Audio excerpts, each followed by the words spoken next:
இடமுருக்கு அவல் பொரி அஞ்சரப்பெட்டை குட்டீஸ் கிச்சன்ல இன்னைக்கு நம்ம என்ன ரெசிபி பார்க்க போறோம் அப்படின்றதுக்கு ரொம்ப கியூரியஸா இருக்குங்க. இன்னைக்கு என்ன ரெசிபி பார்க்க போறோம் நீங்களே போய் பார்த்துட்டு வாங்க.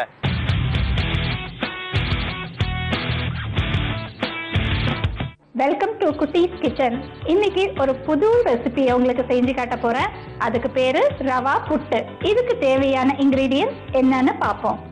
ரவா, முந்திரி, திராட்சை, உப்பு, நெய், சர்க்கரை, ஏலக்காய் தூள், தேங்காய். எப்படி செய்யணும்னு இப்போ நான் பண்ணுறேன். இந்த ரவையை எடுத்து இதை நான் வறுத்துக்கணும். இதை வறுத்து ஏற்கனவே வச்சிருக்கேன் நான். இப்போ இதை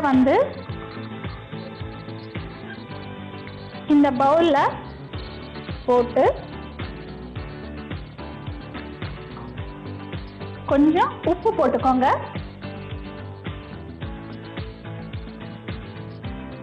உப்பு போட்டுட்டு கொஞ்சம் தண்ணி தெளிக்கணும். ஊற்றிடாதீங்க, தண்ணி இதில் தெளிக்கணும்.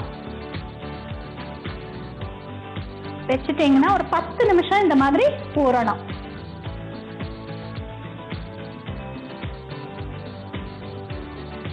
இப்போ இது 10 நிமிஷமா ஊறியாச்சு. இப்போ இதை ஆவியில நம்ம வைக்க போறோம். இது ஏற்கனவே நான் ஸ்டீம் பண்ணி வச்சிருக்கேன். சூடா இருக்குது. இதை நம்ம ஆன் பண்ணிக்கலாம்.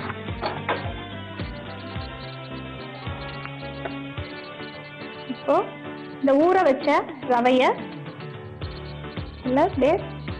தூவிக்கலாம்.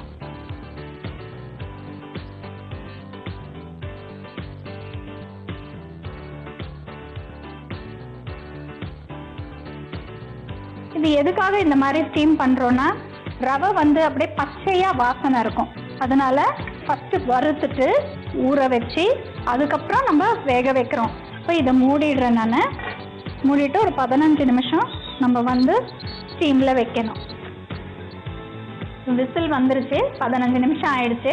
எப்படி இருக்குன்னு பார்ப்போம். ஸ்டவ் ஆஃப் பண்ணிடுறேன். நல்லா வெந்துருச்சு.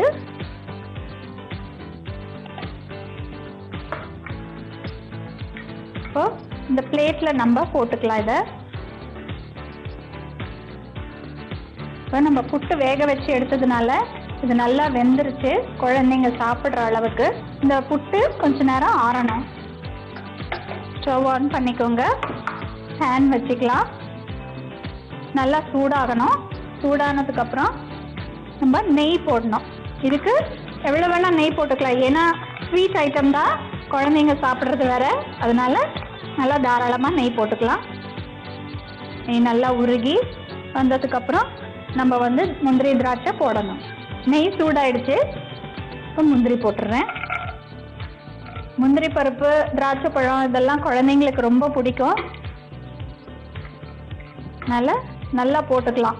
முந்திரி பருப்பு தேவையான அளவு போட்டுட்டு இது கொஞ்சம் நல்லா கோல்டன் ப்ரௌன் ஆகணுத்துக்கு அப்புறம் நம்ம திராட்சை பழம் போடலாம். நல்லா கொஞ்சம் கோல்டன் ப்ரௌன் ஆயிடுச்சு.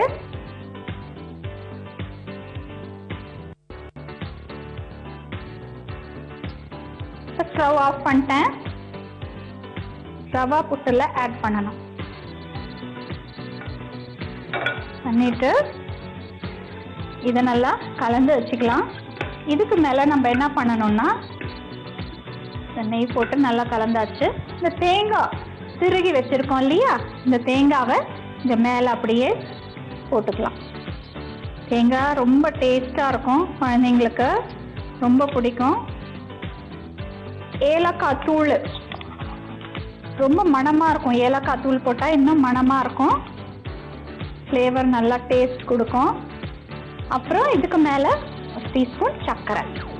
சர்க்கரை எவ்வளோ வேணுமோ அந்த அளவுக்கு போட்டுக்கலாம். இதெல்லாம் கலந்துக்கலாம். இந்த நெய்யோட ஃப்ளேவரு, திராட்சை பழம், முந்திரி, ஏலக்காய் தூளும் ஃப்ளேவருக்காக ஆட் பண்ணியிருக்கனால நல்லா மணமாக இருக்கும். தட்டில் வச்ச உடனே குழந்தைங்க அதை ஃபுல்லாக முடிச்சிருவாங்க, திருப்பி கேட்பாங்க. அந்த அளவுக்கு ரொம்ப டேஸ்டியாக இருக்கும். இன்னைக்கு இந்த ரவா புட்டுன்ற ஒரு புது ரெசிபியை நீங்கள் பார்த்தீங்க. இதை வீட்டில் ட்ரை பண்ணி குட்டீஸ்க்கு கொடுங்க. நாளைக்கு வேற ஒரு ரெசிபியோட உங்களை சந்திக்கிறேன். இடமுருக்கு அவல் பொரி.